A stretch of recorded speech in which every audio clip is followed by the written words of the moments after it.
Good morning, this is Ed Wilson, the Microsoft Scripted Guy, and today I want to talk about using Enums in creating a Windows PowerShell 5 class. I'm using my Windows 10 laptop, and so yesterday I talked about creating a simple class. It was the car class. We used the class keyword. We specified the name of the class, which is car. We specified a couple of properties.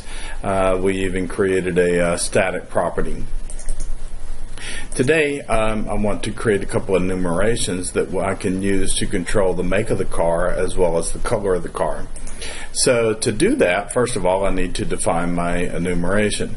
So I use the enum keyword, specify the name of the enumeration. Here it is, make of car.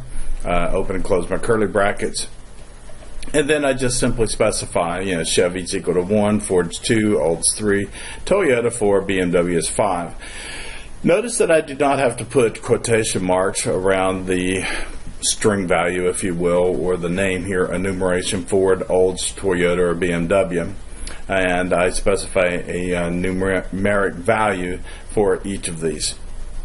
I do the same thing for the color of the car. So here the enum keyword, the name of the enumeration is color of car, and open and close my curly brackets. I specify red, green, blue, 1, 2, 3. Now, if I was actually creating this, then I would actually probably want to pay attention to stuff like red, green, red, blue, or whatever, and look at the way that those numbers add up. So I could have a blue, green, which would add up to 5. So that means that I don't want to use yellow as a value of 5. So you need to kind of pay attention to that, because I can add enums together, and I don't want to get things too squirrely here. So then I get down to my color of my class. So the color of the class car, make of my car is notice that this shows up just like a type. So we've got string, we got date, time, objects here. We're casting make into an instance or an example of make of car. Same thing with color. Color is going to have to be something that's in the enumeration color of car. So when I run this, groovy.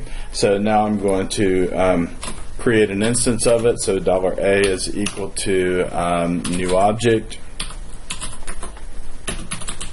and there. So now I say $A, and come back, and we've got the VN color make blah blah blah.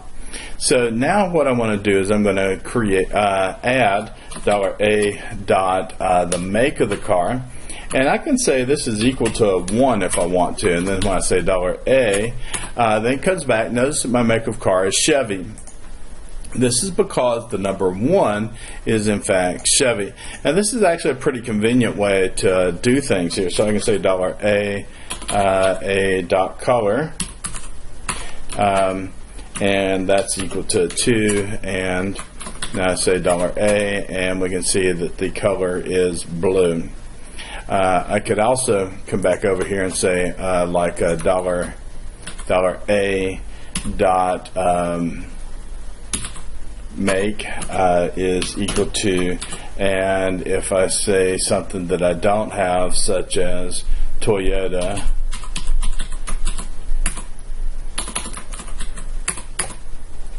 well, this time it accepted it because actually there it is, Toyota. So let's go back over here and change this to like Hyundai maybe. And so then it says, hey, we can't do this because the value Hyundai can't be converted to an instance where the type of make of car. The error, unable to match the identifier name Hyundai to a valid enumerator name. Specify one of the following and try again. So this gives me a very good error message, and it says, okay, so it needs to be in Chevy, Ford, Olds, Toyota, or BMW. Chevy, Ford, Olds, Toyota, or BMW. That's it. Now we've seen that I can assign a value, a letter string here, as long as it matches there. I've also seen that I can assign a number if I want to my enumeration as well. And so this actually is another good thing for doing this. So by using an enumerator, then we come up and we can assign the values by number, and when we print them out, then we'll actually get something that we can read that makes sense, like Chevy or something. So it makes it really easy to type these numbers in. But we also get validation from here. So this prevents somebody from typing in a value that is not correct and that wouldn't work. So this is using numerations and adding them to my PowerShell 5 classes. My name is Ed Wilson. I'm the Microsoft Scripting Guy, and I hope you have a wonderful day.